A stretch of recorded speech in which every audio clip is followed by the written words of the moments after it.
The Fall of the House of Usher, by Edgar Allan Poe, published 1839. Son cœur est un luth suspendu. Sitôt qu'on le touche, il résonne. De Béranger. His heart is a suspended lute, which resonates as soon as touched. During the whole of a dull, dark, and soundless day in the autumn of the year, when the clouds hung oppressively low in the heavens, I had been passing alone on horseback through a singularly dreary tract of country, and at length found myself, as the shades of the evening drew on, within view of the melancholy House of Usher. I know not how it was, but with the first glimpse of the building, a sense of insufferable gloom pervaded my spirit. I say insufferable, for the feeling was unrelieved by any of that half-pleasurable, because poetic sentiment, with which the mind usually receives even the sternest natural images of the desolate or terrible. I looked upon the scene before me, upon the mere house and the simple landscape features of the domain, upon the bleak walls, upon the vacant eye-like windows, upon a few rank sedges, and upon a few white trunks of decayed trees, with an utter depression of soul which I can compare to no earthly sensation more properly than to the after-dream of the reveller upon opium. The bitter lapse into everyday life, the hideous dropping off of the veil. There was an iciness, a sinking, a sickening of the heart, an unredeemed dreariness of thought which no goading of the imagination could torture into aught of the sublime. What was it? I paused to think. What was it that so unnerved me in the contemplation of the House of Usher? It was a mystery all insoluble, nor could I grapple with the shadowy fancies that crowded upon me as I pondered. I was forced to fall back upon the unsatisfactory conclusion that while beyond doubt there are combinations of very simple natural objects which have the power of thus affecting us, still the analysis of this power lies among considerations beyond our depth. It was possible, I reflected, that a mere different arrangement of the particulars of the scene, of the details of the picture, would be sufficient to modify, or perhaps to annihilate its capacity for sorrowful impression. And acting upon this idea, I reined my horse to the precipitous brink of a black and lurid tarn that lay in unruffled luster by the dwelling, and gazed down, but with a shudder even more thrilling than before, upon the remodeled and inverted images of the grey sedge, and the ghastly tree stems, and the vacant and eye-like windows. Nevertheless, in this mansion of gloom I now proposed to myself a sojourn of some weeks. Its proprietor, Roderick Usher, had been one of my boon companions in boyhood, but many years had elapsed since our last meeting. A letter, however, had lately reached me in a distant part of the country. A letter from him, which in its wildly importunate nature had admitted of no other than a personal reply. The MS gave evidence of nervous agitation. The writer spoke of acute bodily illness, of a mental disorder which oppressed him, and of an earnest desire to see me as his best and indeed his only personal friend, with a view of attempting, by the cheerfulness of my society, some alleviation of his malady. It was the manner in which all this and much more was said, it the apparent heart that went with his request, which allowed me no room for hesitation, and I accordingly obeyed forthwith what I still considered a very singular summons. Although as boys we had been even intimate associates, yet I really knew little of my friend. His reserve had been always excessive and habitual. I was aware, however, that his very ancient family had been noted, time out of mind, for a peculiar sensibility of temperament, displaying itself, through long ages, in many works of exalted art, and manifested, of late, in repeated deeds of munificent yet unobtrusive charity, as well as in a passionate devotion to the intricacies, perhaps even more than to the orthodox and easily recognizable beauties, of musical science. I had learned, too, the very remarkable fact that the stem of the Usher race, all time-honored as it was, had put forth, at no period, any enduring branch. In other words, that the entire family lay in the direct line of descent, and had always, with very trifling and very temporary variations, so lain. It was this deficiency, I considered, while running over in thought the perfect keeping of the character of the premises with the accredited character of the people, and while speculating upon the possible influence which the one, in the long lapse of centuries, might have exercised upon the other. It was this deficiency, perhaps, of collateral issue, and the consequent undeviating transmission, from sire to son, of the patrimony with the name, which had, at length, so identified the two as to merge the original title of the estate in the quaint and equivocal appellation of the House of Usher, an appellation which seemed to include, in the minds of the peasantry who used it, both the family and the family mansion. I have said that the sole effect of my somewhat childish experiment, that of looking down within the tarn, had been to deepen the first singular impression.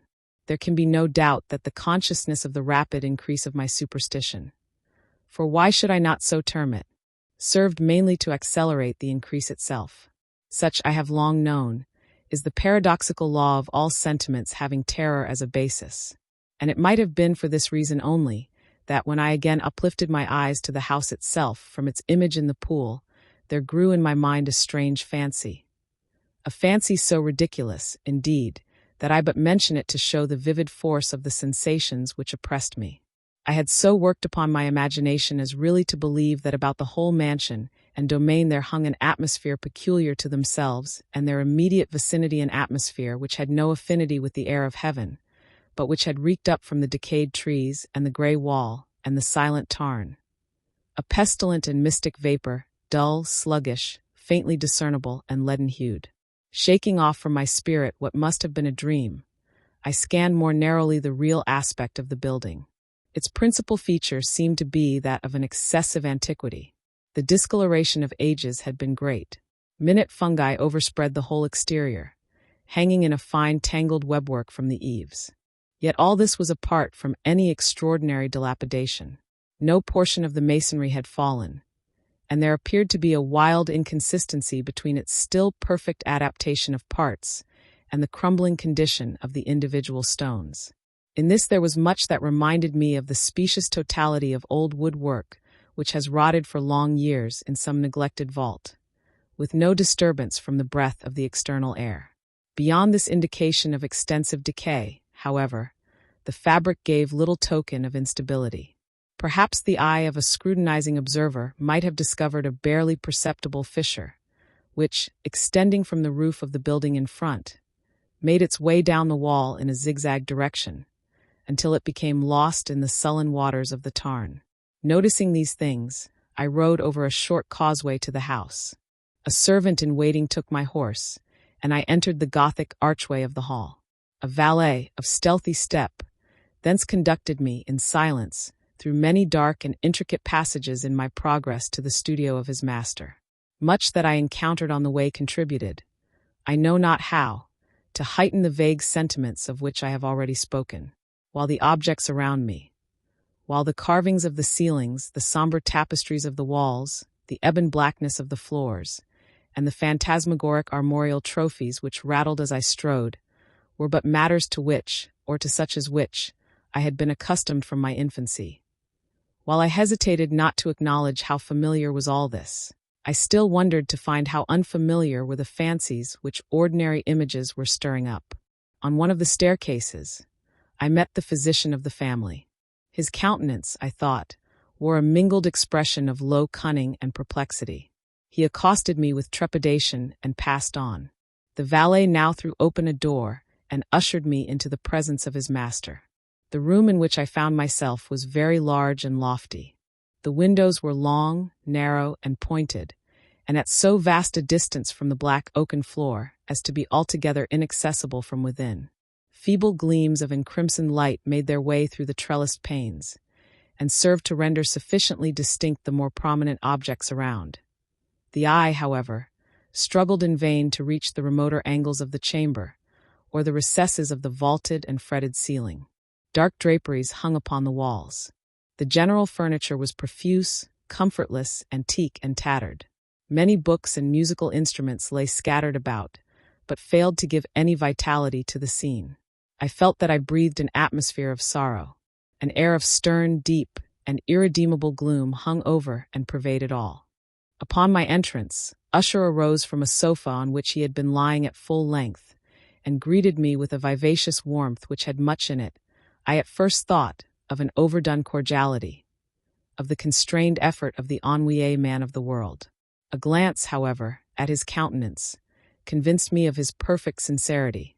We sat down, and for some moments, while he spoke not, I gazed upon him with a feeling half of pity, half of awe. Surely, man had never before so terribly altered, in so brief a period, as had Roderick Usher. It was with difficulty that I could bring myself to admit the identity of the wan being before me with the companion of my early boyhood. Yet the character of his face had been at all times remarkable. A cadaverousness of complexion, an eye large, liquid, and luminous beyond comparison, lips somewhat thin and very pallid, but of a surpassingly beautiful curve, a nose of a delicate Hebrew model, but with a breadth of nostril unusual in similar formations, a finely molded chin speaking, in its want of prominence, of a want of moral energy, hair of a more than web-like softness and tenuity. These features, with an inordinate expansion above the regions of the temple, made up altogether a countenance not easily to be forgotten. And now, in the mere exaggeration of the prevailing character of these features, and of the expression they were wont to convey, lay so much of change that I doubted to whom I spoke. The now ghastly pallor of the skin, and the now miraculous luster of the eve, above all things startled and even awed me.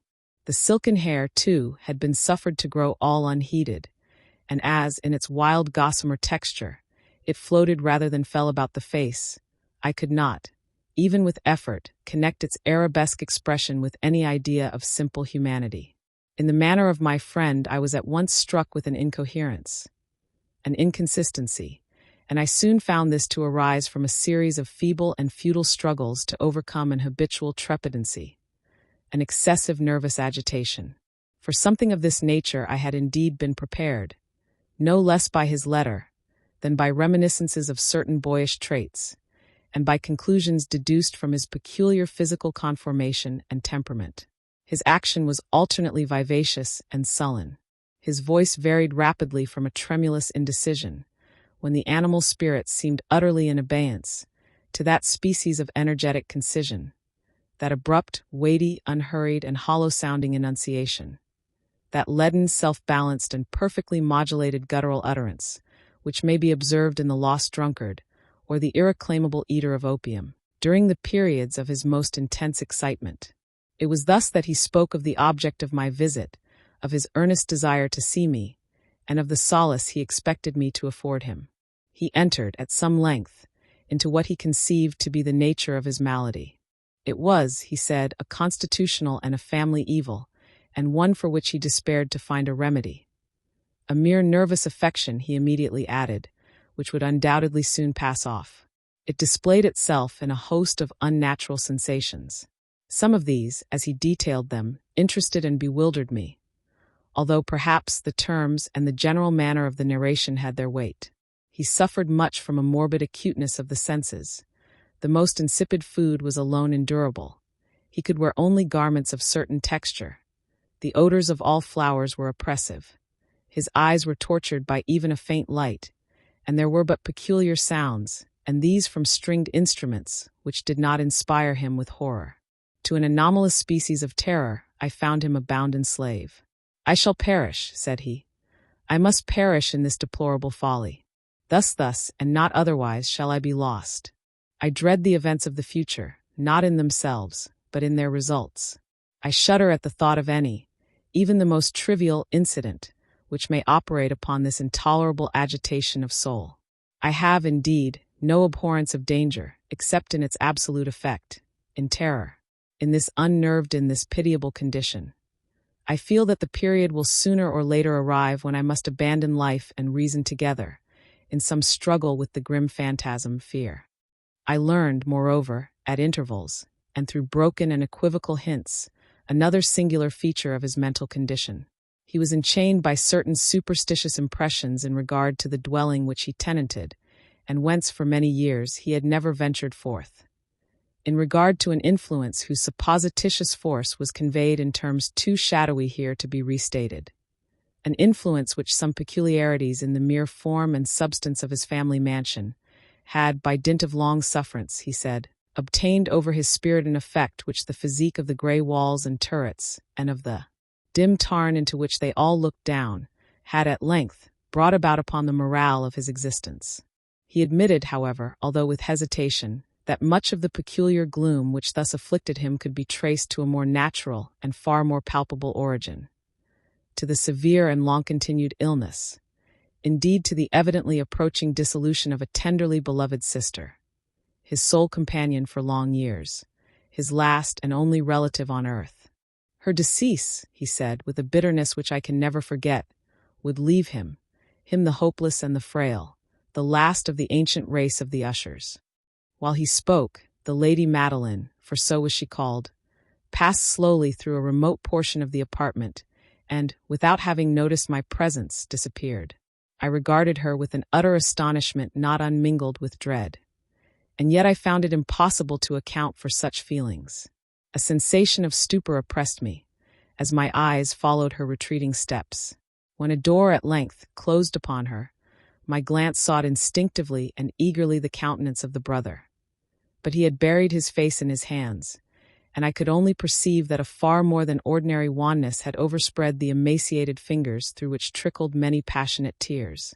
The disease of the Lady Madeline had long baffled the skill of her physicians. A settled apathy, a gradual wasting away of the person, and frequent although transient affections of a partially cataleptical character were the unusual diagnosis. Hitherto she had steadily borne up against the pressure of her malady, and had not taken herself finally to bed. But on the closing in of the evening of my arrival at the house, she succumbed, as her brother told me at night with inexpressible agitation, to the prostrating power of the destroyer, and I learned that the glimpse I had obtained of her person would thus probably be the last I should obtain. That the lady, at least while living, would be seen by me no more. For several days ensuing, her name was unmentioned by either Usher or myself, and during this period I was busied in earnest endeavors to alleviate the melancholy of my friend. We painted and read together, or I listened, as if in a dream, to the wild improvisations of his speaking guitar. And thus, as a closer and still intimacy admitted me more unreservedly into the recesses of his spirit, the more bitterly did I perceive the futility of all attempt at cheering a mind from which darkness, as if an inherent positive quality, poured forth upon all objects of the moral and physical universe, in one unceasing radiation of gloom. I shall ever bear about me a memory of the many solemn hours I thus spent alone with the master of the House of Usher.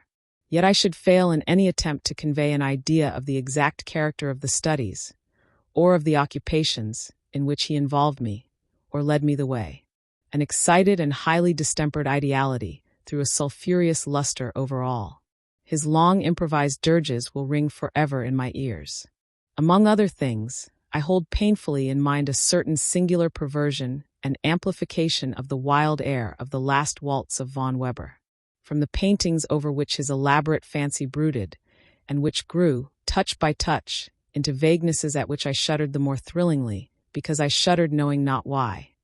From these paintings, vivid as their images now are before me, I would in vain endeavor to adduce more than a small portion which should lie within the compass of merely written words.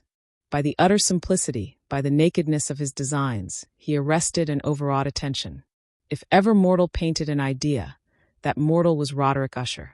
For me at least, in the circumstances then surrounding me, there arose out of the pure abstractions which the hypochondriac contrived to throw upon his canvas an intensity of intolerable awe, no shadow of which felt I ever yet in the contemplation of the certainly glowing yet too concrete reveries of Fuseli. One of the phantasmagoric conceptions of my friend, partaking not so rigidly of the spirit of abstraction, may be shadowed forth, although feebly, in words. A small picture presented the interior of an immensely long and rectangular vault or tunnel, with low walls, smooth, white, and without interruption or device. Certain accessory points of the design served well to convey the idea that this excavation lay at an exceeding depth below the surface of the earth. No outlet was observed in any portion of its vast extent, and no torch or other artificial source of light was discernible. Yet a flood of intense rays rolled throughout, and bathed the whole in a ghastly and inappropriate splendor. I have just spoken of that morbid condition of the auditory nerve which rendered all music intolerable to the sufferer, with the exception of certain effects of stringed instruments. It was, perhaps, the narrow limits to which he thus confined himself upon the guitar, which gave birth, in great measure, to the fantastic character of his performances. But the fervid facility of his impromptus could not be so accounted for. They must have been, and were, in the notes, as well as in the words of his wild fantasias, for he not unfrequently accompanied himself with rhymed verbal improvisations. The result of that intense mental collectedness and concentration to which I have previously alluded as observable only in particular moments of the highest artificial excitement. The words of one of these rhapsodies I have easily remembered. I was perhaps the more forcibly impressed with it as he gave it, because in the under or mystic current of its meaning, I fancied that I perceived, and for the first time, a full consciousness on the part of Usher, of the tottering of his lofty reason upon her throne. The verses, which were entitled The Haunted Palace, ran very nearly, if not accurately, thus. 1. In the greenest of our valleys, by good angels tenanted, once fair and stately palace, radiant palace, reared its head. In the monarch thought's dominion, it stood there, never seraph spread a pinion, over fabric half so fair. 2. Banners yellow, glorious golden, on its roof did float and flow. This, all this, was in the olden time long ago, and every gentle air that dallied, in that sweet day, along the ramparts plumed and pallid, a winged odor went away. 3. Wanderers in that happy valley, through 2 luminous windows saw, spirits moving musically, to a lute's well-tuned law, round about a throne where sitting, Porphyrogene, in state his glory well befitting, the ruler of the realm was seen. 4. And all with pearl and ruby glowing, was the fair palace door, through which came flowing, flowing, flowing, and sparkling evermore, a troop of echoes whose sweet duty was but to sing, in voices of surpassing beauty, the wit and wisdom of their king. 5. But evil things, in robes of sorrow, assailed the monarch's high estate.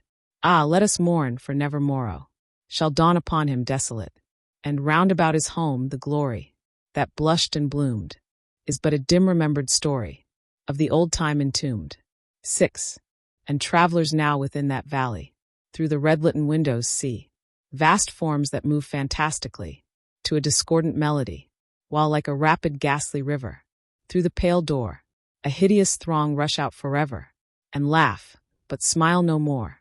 I well remember that suggestions arising from this ballad led us into a train of thought wherein there became manifest an opinion of Usher's which I mention not so much on account of its novelty, for other men have thought thus, as on account of the pertinacity with which he maintained it. This opinion, in its general form, was that of the sentience of all vegetable things. But in his disordered fancy, the idea had assumed a more daring character, and trespassed, under certain conditions, upon the kingdom of inorganization.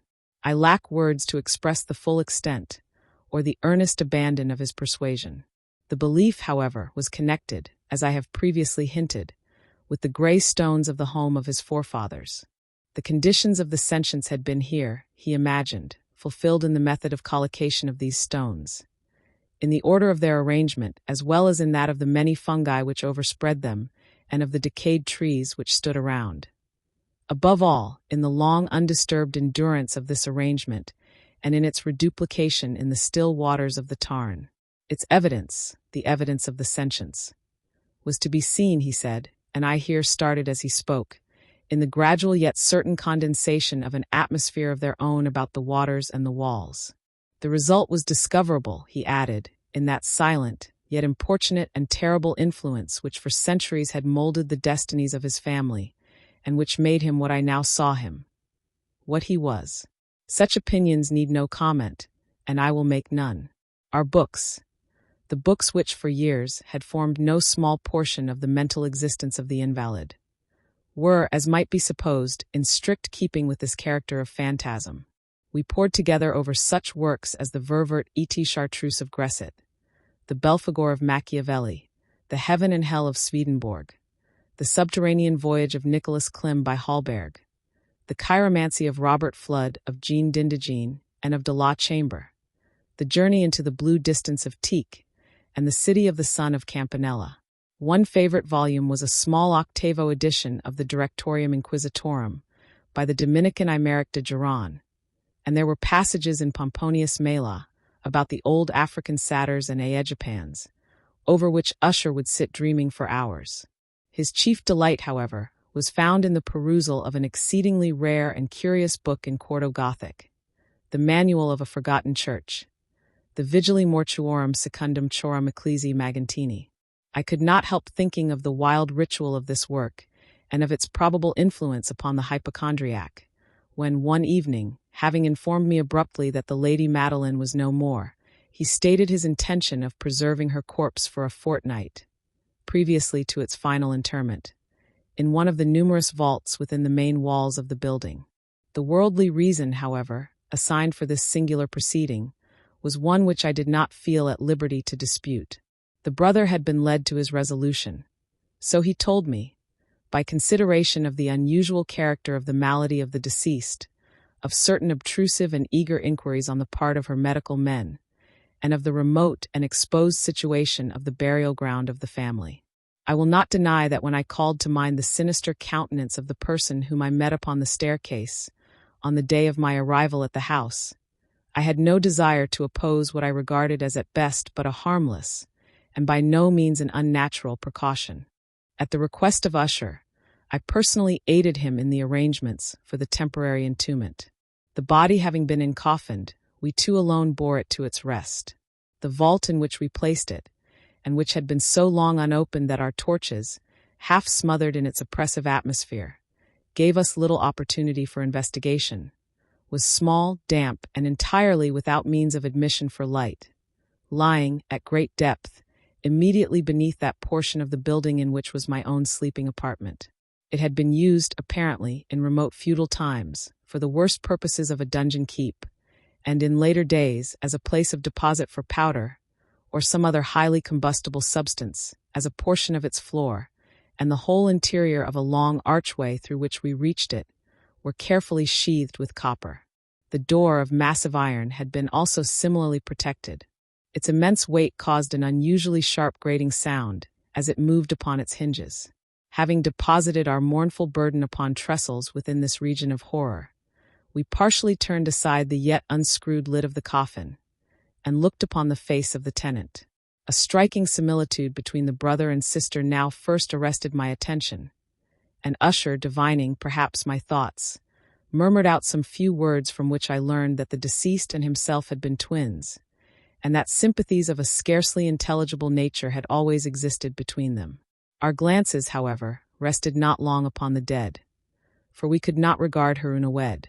The disease which had thus entombed the lady in the maturity of youth had left, as usual in all maladies of a strictly cataleptical character, the mockery of a faint blush upon the bosom and the face, and that suspiciously lingering smile upon the lip which is so terrible in death.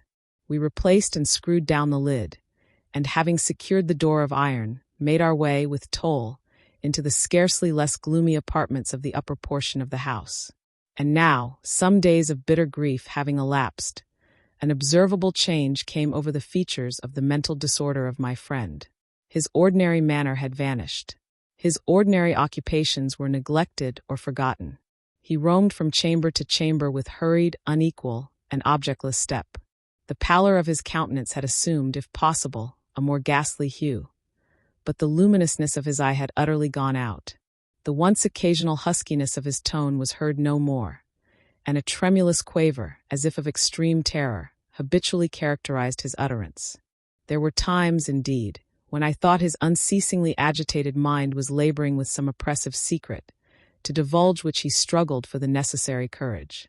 At times, again, I was obliged to resolve all into the mere inexplicable vagaries of madness, for I beheld him gazing upon vacancy for long hours, in an attitude of the profoundest attention, as if listening to some imaginary sound.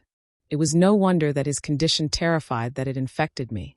I felt creeping upon me, by slow yet certain degrees, the wild influences of his own fantastic yet impressive superstitions. It was especially upon retiring to bed late in the night of the 7th or 8th day after the placing of the Lady Madeline within the dungeon that I experienced the full power of such feelings. Sleep came not near my couch, while the hours waned and waned away. I struggled to reason off the nervousness which had dominion over me. I endeavored to believe that much, if not all of what I felt, was due to the bewildering influence of the gloomy furniture of the room, of the dark and tattered draperies, which, tortured into motion by the breath of a rising tempest, swayed fitfully to and fro upon the walls, and rustled uneasily about the decorations of the bed. But my efforts were fruitless. An irrepressible tremor gradually pervaded my frame, and at length there sat upon my very heart an incubus of utterly causeless alarm. Shaking this off with a gasp and a struggle, I uplifted myself upon the pillows, and peering earnestly within the intense darkness of the chamber, hearkened. I know not why, except that an instinctive spirit prompted me, to certain low and indefinite sounds which came, through the pauses of the storm, at long intervals, I knew not whence. Overpowered by an intense sentiment of horror, unaccountable yet unendurable, I threw on my clothes with haste, for I felt that I should sleep no more during the night, and endeavored to arouse myself from the pitiable condition into which I had fallen, by pacing rapidly to and fro through the apartment. I had taken but few turns in this manner, when a light step on an adjoining staircase arrested my attention. I presently recognized it as that of Usher. In an instant afterward he rapped, with a gentle touch, at my door, and entered bearing a lamp.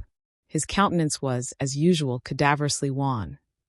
But, moreover, there was a species of mad hilarity in his eyes, and evidently restrained hysteria in his whole demeanor. His air appalled me. But anything was preferable to the solitude which I had so long endured, and I even welcomed his presence as a relief. "And you have not seen it?" he said abruptly, after having stared about him for some moments in silence. "You have not then seen it? But stay, you shall." Thus speaking, and having carefully shaded his lamp, he hurried to one of the casements, and threw it freely open to the storm. The impetuous fury of the entering gust nearly lifted us from our feet. It was, indeed, a tempestuous yet sternly beautiful night, and one wildly singular in its terror and its beauty. A whirlwind had apparently collected its force in our vicinity, for there were frequent and violent alterations in the direction of the wind, and the exceeding density of the clouds, which hung so low as to press upon the turrets of the house, did not prevent our perceiving the lifelike velocity with which they flew careering from all points against each other, without passing away into the distance. I say that even their exceeding density did not prevent our perceiving this. Yet we had no glimpse of the moon or stars, nor was there any flashing forth of the lightning. But the under surfaces of the huge masses of agitated vapor, as well as all terrestrial objects immediately around us, were glowing in the unnatural light of a faintly luminous and distinctly visible gaseous exhalation which hung about and enshrouded the mansion. "You must not, you shall not behold this," said I, shudderingly to Usher as I led him, with a gentle violence, from the window to a seat. "These appearances which bewilder you are merely electrical phenomena not uncommon, or it may be that they have their ghastly origin in the rank miasma of the tarn. Let us close this casement. The air is chilling and dangerous to your frame. Here is one of your favorite romances. I will read, and you shall listen, and so we will pass away this terrible night together." The antique volume which I had taken up was the Mad Tryst of Sir Lancelot Canning, but I had called it a favorite of Usher's more in sad jest than in earnest.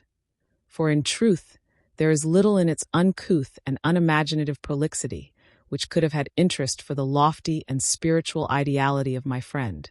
It was, however, the only book immediately at hand, and I indulged a vague hope that the excitement which now agitated the hypochondriac might find relief, for the history of mental disorder is full of similar anomalies, even in the extremeness of the folly which I should read. Could I have judged, indeed, by the wild overstrained air of vivacity with which he hearkened, or apparently hearkened, to the words of the tale, I might well have congratulated myself upon the success of my design. I had arrived at that well-known portion of the story where Ethelred, the hero of the tryst, having sought in vain for peaceable admission into the dwelling of the hermit, proceeds to make good an entrance by force. Here, it will be remembered, the words of the narrative run thus: "And Ethelred, who was by nature of a doughty heart, and who was now mighty withal, on account of the powerfulness of the wine which he had drunken, waited no longer to hold parley with the hermit, who, in sooth, was of an obstinate and maliceful turn, but feeling the rain upon his shoulders and fearing the rising of the tempest, uplifted his mace outright, and with blows, made quickly room in the plankings of the door for his gauntlet hand, and now pulling therewith sturdily he so cracked and ripped and tore all asunder, that the noise of the dry and hollow sounding would alarumed and reverberated throughout the forest. At the termination of this sentence I started, and for a moment paused, for it appeared to me, although I at once concluded that my excited fancy had deceived me, it appeared to me that, from some very remote portion of the mansion, there came, indistinctly to my ears, what might have been, in its exact similarity of character, the echo, but a stifled and dull one certainly, of the very cracking and ripping sound which Sir Lancelot had so particularly described.